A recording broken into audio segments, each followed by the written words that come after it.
Hello friends. आज का topic है मनी मार्केट इन इंडिया।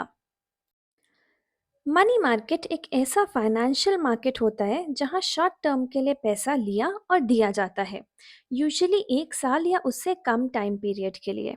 यहाँ पर इंडिविजुअल्स, बैंक्स और कंपनीज अपनी इमीडिएट फाइनेंशियल नीड्स को पूरा करते हैं या अपना एक्स्ट्रा पैसा शॉर्ट टाइम के लिए इन्वेस्ट करते हैं। इंडियन कॉन्टेक्स्ट में मनी मार्केट हमारी कंट्री के फाइनेंशियल सिस्टम का एक बहुत ही इम्पॉर्टेंट पार्ट है।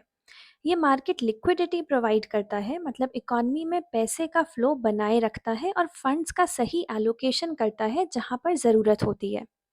सिंपल वर्ड्स में कहें तो इंडियन मनी मार्केट इकॉनमी को स्मूथली चलाने में हमारी हेल्प करता है by managing short term money exchange.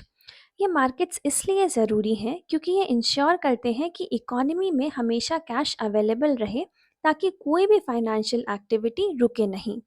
ये शॉर्ट टर्म फंड्स के लिए एक सेफ और एफिशिएंट सिस्टम प्रोवाइड करता है, जिससे बिजनेसेस और बैंक्स अपने डेली ऑपरेशंस इजीली मैनेज कर पाते हैं। बात करते हैं इंडियन मनी मार्केट के फीचर्स की। मनी मार्केट के इंस्ट्रूमेंट्स शॉर्ट टर्म होते हैं, इसीलिए पैसा जल्दी जल्दी आता जाता रहता है। इन्वेस्टर्स को अपना फंड तुरंत मिल जाता है। बैंक्स और इंस्टीट्यूशंस के बीच कैश का फ्लो स्मूथ रहता है, जिसको पैसा चाहिए वो ले सकता है और जिसके पास एक्स्ट्रा है वो दे सकता है।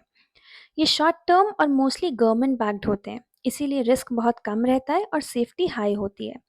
रिजर्व बैंक ऑफ इंडिया पूरे मनी मार्केट को कंट्रोल करता है ताकि सिस्टम सही तरह से चले और ट्रांसपेरेंट रहे। मनी मार्केट में अलग अलग ऑप्शंस होते हैं, जैसे treasury bills, commercial paper, certificate of deposit और कॉल मनी। तो जहां आप चाहें वहां आप इन्वेस्ट कर सकते हैं। बात करते हैं शॉर्टकमिंग्स की।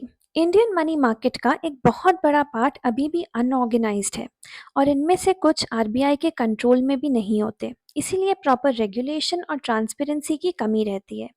ऑर्गेनाइज्ड और अनऑर्गेनाइज्ड सेक्टर के बीच में कोऑर्डिनेशन नहीं है। हर सेक्टर अपनी मर्जी से इंटरेस्ट लगाता है। रूरल एरियाज में रेट हाई होता है, सिटीज़ में कम, इसीलिए पूरे मार्केट में यूनिफॉर्मिटी नहीं है। डेवलप्ड कंट्रीज जैसे कि यूके या यूएसए के कंपैरिजन में अभी इंडिया का बिल मार्केट, यानी कि ट्रेड बिल्स और कमर्शियल बिल्स, वीक है। बहुत कम लोग बिल्स के थ्रू फाइनेंस करते हैं।